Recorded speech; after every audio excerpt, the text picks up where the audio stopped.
आज की ये वीडियो बहुत ही ज़्यादा इंपॉर्टेंट है क्योंकि इसमें हम डिस्कस करेंगे टाइप्स ऑफ एमसीक्यूज़ की और इसके साथ मेथड्स टू सॉल्व एमसीक्यूज़। जब भी आप कहीं पेपर देने जाते हैं तो वहाँ पर लाजमी एमसीक्यूज़ वाला पोर्शन होता है। अगर आप किसी जॉब के लिए अप्लाई कर रहे हैं तो उसमें भी एमसीक्यूज़ होते हैं। तो इन एमसीक्यूज़ को सॉल्व करने की कुछ टेक्निक्स, टिप्स और ट्रिक्स होती हैं। अगर आपको उनका पता चल जाए तो आप इन एमसीक्यूज़ में बहुत ज़्यादा चांसेस हैं कि 90% मार्क्स ले लेंगे।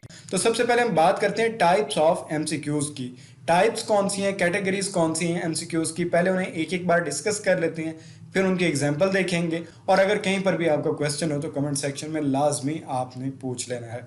तो स्टार्ट करते हैं टाइप्स ऑफ एमसीक्यूज को। एमसीक्यूज को सॉल्व करने के लिए जो फर्स्ट टॉप पर 3 कैटेगरीज हैं वो ये वाली हैं, जिनमें पहले नंबर पे है क्रिटिकल थिंकिंग क्वेश्चन होते हैं। अब क्रिटिकल थिंकिंग क्वेश्चन कौन से हैं, दूसरे नंबर पे एनालिटिकल रीजनिंग है। ये दोनों जो कैटेगरीज हैं तकरीबन सेम टू सेम है। अब जो थर्ड नंबर पे है कॉग्निटिव एबिलिटी क्वेश्चंस, इसमें मेमोरी के रिलेटेड क्वेश्चन होते हैं, जैसा कि आपसे कोई डेट पूछ ली जाती है, कोई डे पूछ लिया जाता है। और नेक्स्ट जो 3 कैटेगरीज हैं इसी के साथ रिलेटेड, उसमें से फोर्थ नंबर पे लॉजिकल रीजनिंग, फिर मैथमेटिकल एप्लीकेशन और लास्ट पे एक्सपेरिमेंटल डिजाइन। अब लॉजिकल रीजनिंग भी तकरीबन क्रिटिकल और एनालिटिकल रीजनिंग के साथ साथ मिलती है, तो इसे भी हम फर्दर डिटेल से एग्जांपल के साथ देखते हैं। उससे पहले आपको बता दूं कि ये जो मैथमेटिकल एप्लीकेशन है इसमें वो वाले मल्टीपल चॉइस या एमसीक्यूज शामिल होंगे जो मैथ के अंदर आते हैं, जिसमें कोई इक्वेशन होगी, कोई ना कोई इक्वेशन और उसमें कोई वैल्यू फाइंड करनी होगी। तो मैथ के रिलेटेड जितने भी एप्लीकेशंस आती हैं उन्हें मैथमेटिकल एप्लीकेशंस में हम लेते हैं।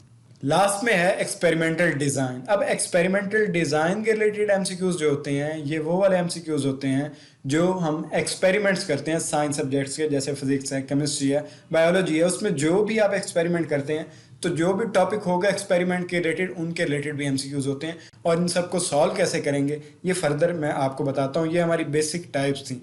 अब हम बात करते हैं मेथड टू सॉल्व एमसीक्यूज।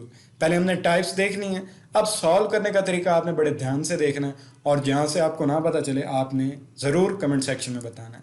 तो जो पहला मेथड है वो है एलिमिनेटिंग मेथड। अब ये एलिमिनेट का मतलब क्या होता है कि 4 ऑप्शन दिए हुए हैं उनमें से एक निकालना। आसान लफ्ज़ों में एलिमिनेट का मतलब है निकाल देना। आसान वर्ड्स में आप उसे निगलेक्ट कर दें, किसी एक ऑप्शन को, चारों को निगलेक्ट नहीं करना, एक को करना। इसे फर्दर एग्जांपल के साथ देखते हैं कि हम कैसे एलिमिनेट कर सकते हैं। एलिमिनेट का दोबारा मैं आपको बता दूं कि एलिमिनेट में क्या होता है, हम इनकरेक्ट ऑप्शन फर्स्ट हम उसे फोकस करते हैं। मतलब कि 4 ऑप्शन है उनमें से एक ऑप्शन ज़रूर होगा ऐसा जो 100% फिट नहीं हो रहा, वहाँ पर आपने उसे नोट कर लेना है और उसके बाद आपने उसे एलिमिनेट कर देना है। बाकी जो 3 ऑप्शन है आपका आंसर उन 3 में होगा।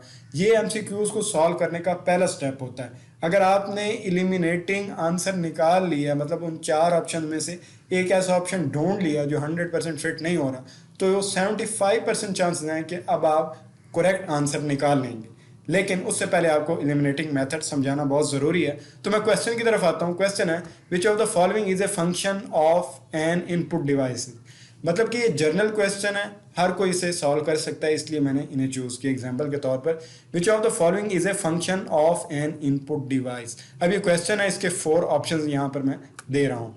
पहला है display output on the monitor, send data to the printer, accept data and instruction from the user, process numerical calculation. अब अगर देखा जाए तो इनपुट डिवाइसेस में ये चारों ऑप्शन फिट हो रहे हैं, लेकिन इसमें से आपका ऑप्शन कौन सा है ये हमने ढूंढना।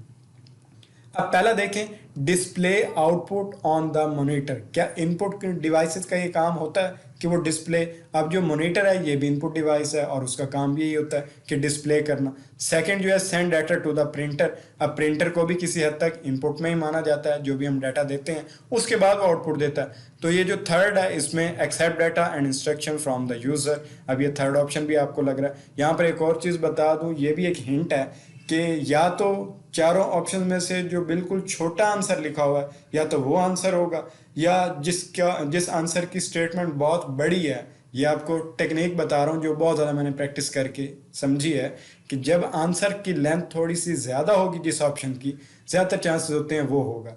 और एक और चीज़, none of these, to the point, into, on to, इस तरह के ये जो ईडीएम्स वगैरह या प्रेपोजिशन या इंग्लिश के जो वर्ड्स यूज़ होते हैं, इनमें से आपका ऑप्शन कोई भी ठीक नहीं होता। इसे भी फर्दर मैं आपको बताता हूँ कि इन्हें आपने कैसे ढूंढना।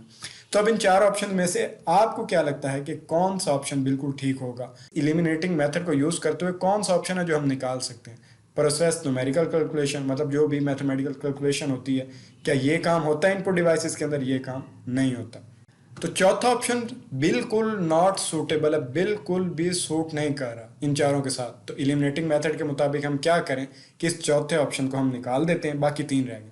अब तीन में से आपके दो ऑप्शन बहुत करीब होंगे, देखिए पहला और दूसरा करीब है, और तीसरे वाला वो आपका थोड़ा सा उनसे डिफरेंट लग रहा है, क्योंकि पहले में जो काम हो रहा है दूसरे में भी वही बात बताई जा रही है। हम मॉनिटर से भी आउटपुट के तौर पर लेते हैं, जो भी स्क्रीन पे शो हो रहा है वो आउटपुट ही होती है। प्रिंटर से भी जो भी प्रिंट करेंगे वो भी आउटपुट होती है। या तो फिर यहाँ पर ऑप्शन होना चाहिए था बोथ ए एंड बी, वो भी नहीं है। तो अब आपका जो तीसरे वाला ऑप्शन होगा वो ठीक होगा। तो ये भी एक टेक्निक है, दूसरी बता रहा हूँ। पहले मैंने आपको बताया जो आंसर लंबा होगा वो आंसर होगा, या जो बिल्कुल छोटा होगा वो होगा। वो आपने खुद प्रैक्टिस करके आपने बताना है। मैंने जो फाइंड किया वो आपको बताया। दूसरा आपने देखना है कि दो आंसर आपके तीन में दो करीब करीब होंगे, वो दोनों आंसर नहीं होंगे। हो सकता है कहीं ना कहीं चांस हो कि उनमें से 100% आपने फॉलो नहीं करना, आपने खुद भी प्रैक्टिस करनी है, क्योंकि हर क्वेश्चन में बाज़ दफ़ा कैटेगरीज वो चेंज करते हैं, क्योंकि उन्हें भी पता है कि ये बच्चों को पता चल चुका है। तो इसमें जो पहले दो ऑप्शन हैं ये आपके बिल्कुल करीब करीब लग रहे हैं, तो आपने इन दोनों को सिलेक्ट नहीं करना, जो थर्ड वाला रह गया सिर्फ इसी को आपने सिलेक्ट करना है। तो ये आपका आंसर होगा। What is the capital city of Australia? अब ऑस्ट्रेलिया का कैपिटल सिटी क्या है? इसमें 4 ऑप्शन आपके पास दिए गए हैं।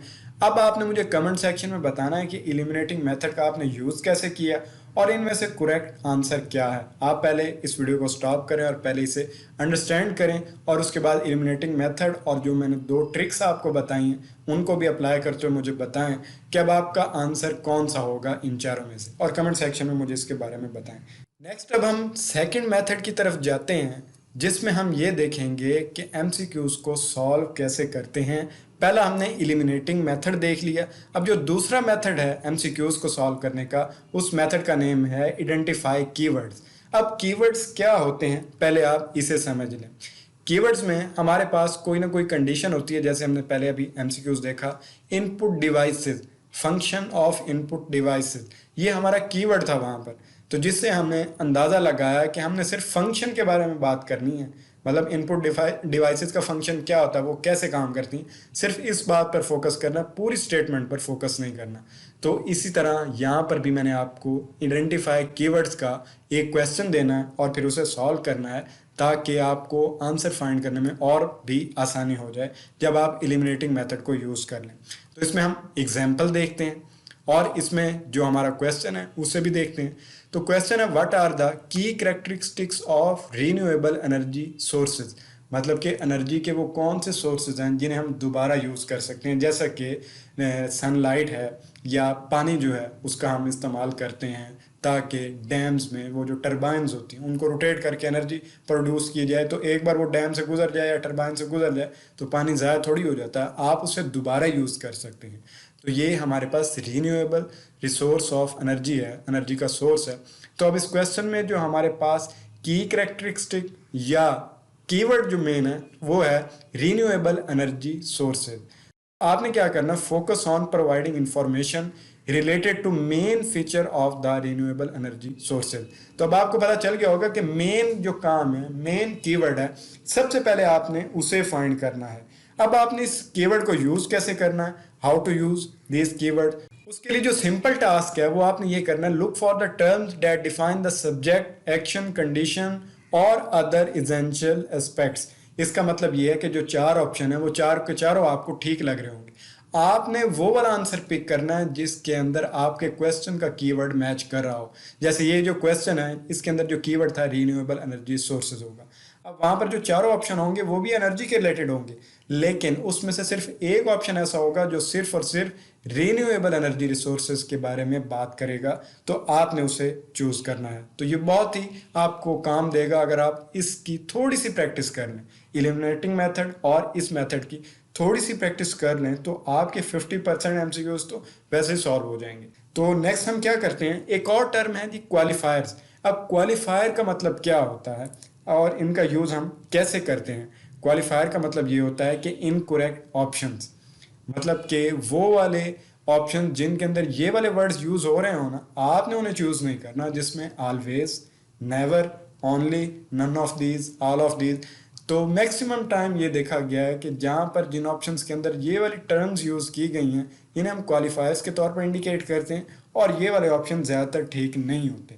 हो सकता है कहीं पर ठीक भी हो, क्योंकि जितनी भी ट्रिक्स और मेथड बता रहा हूँ ये 100% एक्यूरेट काम नहीं करेंगे, क्योंकि जो पेपर सेटर है वो भी क्वेश्चन को अपने मुताबिक थोड़ा सा चेंज कर सकते हैं। तो आपने ये नहीं कहना कि जैसे मैंने बताया वैसे ही करना है, आपने थोड़ी सी प्रैक्टिस करनी है, पेपर को देखना है, तो उससे अंदाज़ा आपको हो जाएगा कि कौन सा ऑप्शन और उसका आंसर बिल्कुल ठीक हो रहा है।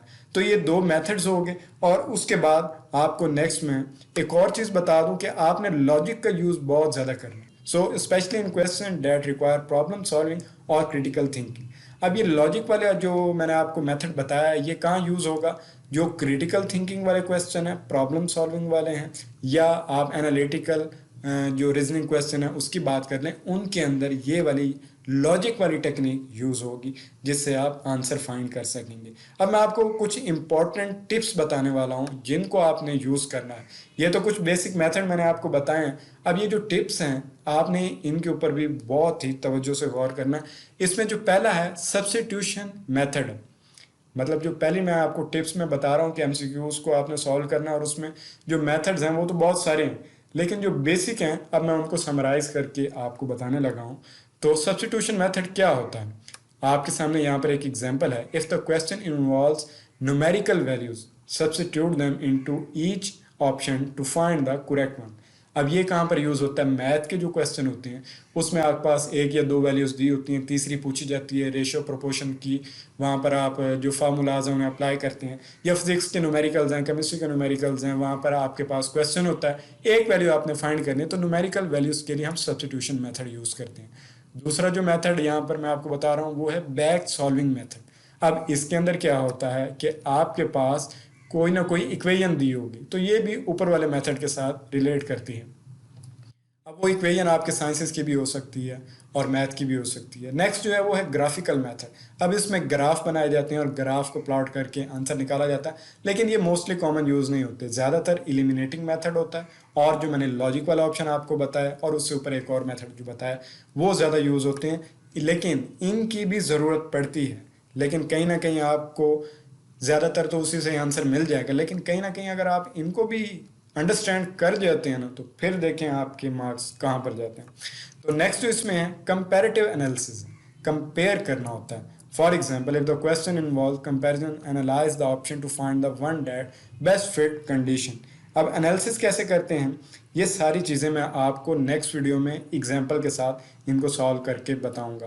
पहले मैं आपको मेथड्स के बारे में बता दूं।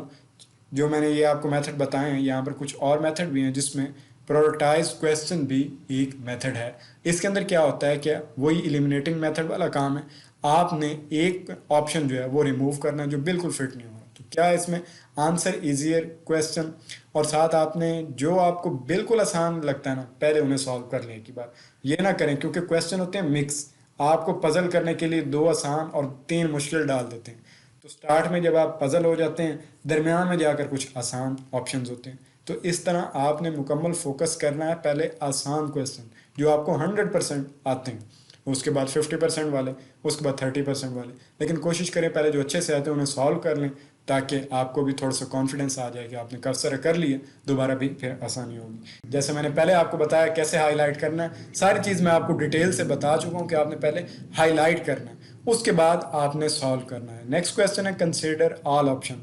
बाज़ दफ़ा ये होता है कि आप पहला ऑप्शन पढ़ते हैं, आपको लगता है बिल्कुल ठीक है, और आंसर वहाँ पर चौथे वाला होता है, आखिरी वाला। तो हमेशा पूरा क्वेश्चन पढ़ें, पूरा आंसर पढ़ें, हाईलाइट करें, मेन कीवर्ड को, एलिमिनेटिंग मेथड को यूज़ करें और अपना आंसर निकाल लें। उसके बाद जो लास्ट है वो आपने बताना है, आपको मैं बता रहा हूँ कि answer the easy one first, दोबारा बता रहा हूँ, ये बहुत ही इंपॉर्टेंट स्ट्रेटजी है, क्योंकि जब आप इजी क्वेश्चन को सॉल्व कर लेते हैं, फॉर एग्जांपल 15 क्वेश्चन थे या 20 क्वेश्चन थे, हर पेपर में ही होते हैं, हर सब्जेक्ट के होते हैं, 20 क्वेश्चन है फॉर एग्जांपल, आपको 8 से 10 आते थे 100%, आपने 10 नंबर अपने पक्के कर लिए, या आपने 12 कर लिए, 14 कर लिए, 15 कर लिए, बाद में थोड़े से रह जाएंगे, तो आपको ये होता है कि मैंने मैक्सिमम कर लिए हैं, अब ये जो बाकी रह गए इन्हें मैं दोबारा रिपीट करके कर लूँगा। तो इससे आपका कॉन्फिडेंस मेंटेन होता है, क्योंकि जब आप एक ही क्वेश्चन पे टाइम वेस्ट कर देंगे जो आपको आ नहीं रहा उस वक्त, तो फिर आप पजल हो जाएंगे और बाकी का पेपर भी ख़राब कर देंगे। तो इसलिए ये बहुत ही इंपॉर्टेंट स्ट्रेटजी है कि पहले आसान जो क्वेश्चन हैं उनको करें, ताकि आप कंफ्यूज ना हो। और अगर कहीं पर नेगेटिव मार्किंग है तो फिर वहाँ पर जो बिल्कुल इरेलीवेंट क्वेश्चन है उनको बिल्कुल ना अटैम्प्ट करें, यानी कि जो आपको बिल्कुल समझ नहीं आ रहा उसे अटैम्प्ट ना करें। जहाँ 50% आप गेस कर सकते हैं सिर्फ उन्हीं क्वेश्चंस को आप अटैम्प्ट करें। तो आज की इस वीडियो के बारे में आपने बताना है कि इससे आपको कितना फ़ायदा हुआ, और इस वीडियो को ज़्यादा से ज़्यादा शेयर भी करें। और अगर आपका क्वेश्चन हो तो कमेंट सेक्शन में उसके बारे में ज़रूर बताएं।